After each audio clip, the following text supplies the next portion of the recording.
Assalamualaikum warahmatullahi wabarakatuh. Perkenalkan, nama saya Meladelia, NPM 21130240063, Program Studi Pendidikan Biologi Universitas Lampung 2021.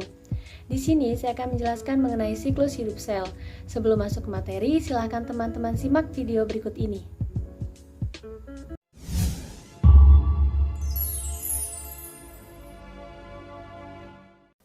Cell cycle. The cell cycle has three states, which are quiescent, interphase, and mitosis, and five phases, G0, G1, S, G2, and M. The quiescent state, also known as the senescent state, comprises of the G0 phase. Examples: neurons, cardiac muscle, and RBCs. Interphase state consists of G1, S, and G2 phases. And the mitosis state consists of the M phase. Prophase, metaphase, anaphase, telophase occur during this phase. The three major cell cycle checkpoints are the end of G1, the end of G2, and during metaphase of the M phase. Progression through checkpoints is regulated by cyclins, cyclin-dependent kinases, and tumor suppressors.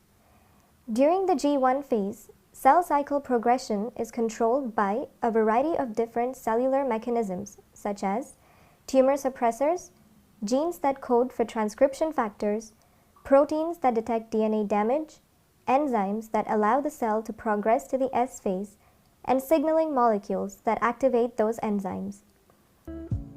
Nah, bagaimana dengan videonya? Tentunya teman-teman masih bingung kan apa itu siklus hidup sel? Untuk lebih lanjut, silakan teman-teman simak mengenai penjelasan materi siklus hidup sel berikut. Di sini saya akan menjelaskan mengenai siklus hidup sel.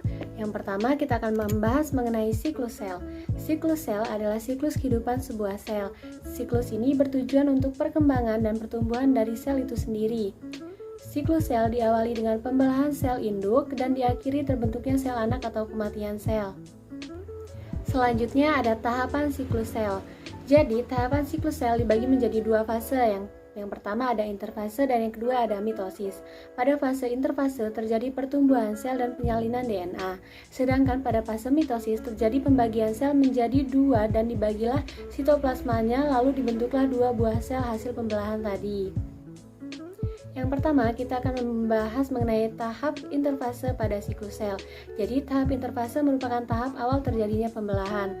Fase tersebut dibagi menjadi yang pertama ada fase G1 atau GAP pertama, di mana sel tumbuh besar, organel, disalin, dan terbentuk dinding molekuler. Kemudian ada fase S. Fase ini di mana sel mensintesis salinan DNA dalam nukleusnya. Kemudian sel juga menduplikat struktur pengorganisasian mikrotubulus yang dinamai sentrosom. Kemudian sentrosom membantu memisahkan DNA selama fase M nantinya. Dan yang terakhir ada fase G2 atau GAP kedua. Fase ini ditandai dengan semakin besarnya sel. Pada fase ini juga terbentuklah protein serta organel. Setelah semua beres, fase mitosis siap dimulai. Selanjutnya kita akan membahas tahapan pada fase mitosis. Jadi sepanjang terjadinya fase ini, sel membagi DNA dan sitoplasmanya yang sebelumnya telah disalin menjadi dua bagian dan membelah dirinya. Di dalam fase meiosis ini ada 4 tahap yang terjadi. Tahapan tersebut diawali dengan profase, metafase, anafase, dan diakhiri dengan telofase. Setelah semua proses berakhir, sel-sel yang baru terbentuk tadi akan memulai siklus barunya sendiri. Siklusnya sama dengan siklus yang dialami sel induk mereka. Begitu seterusnya sampai akhir makhluk hidup bersangkutan mengalami kematian. Pada saat itulah siklus sel juga akan menemui akhirnya. Panjangnya waktu siklus sel berbeda-beda antara satu makhluk hidup dengan makhluk hidup lainnya. Pada manusia, lazimnya siklus sel berlangsung selama 24 jam. Pada binatang yang lebih kecil bahkan bisa hanya memakan waktu 9 jam saja. Siklus hidup sel memiliki beberapa tujuan. Apa sih tujuannya? Jadi yang pertama ada reproduksi. Sel-sel yang berkaitan dengan sistem reproduksi akan mengalami pembelahan secara meiosis untuk makhluk hidup yang berkembang biak secara seksual dan mitosis untuk yang berkembang biak secara aseksual. Kemudian ada pertumbuhan dan perkembangan. Sel yang tumbuh berarti membelah diri untuk menjadi lebih banyak, sedangkan berkembang berarti sel tersebut yang sebelumnya bertugas menjadi apa dan kembali mengalami perkembangan ke tugas lainnya, misalnya sel yang bertransformasi menjadi sel neuron dan sel epitel. Kemudian yang terakhir ada perbaikan dan regenerasi.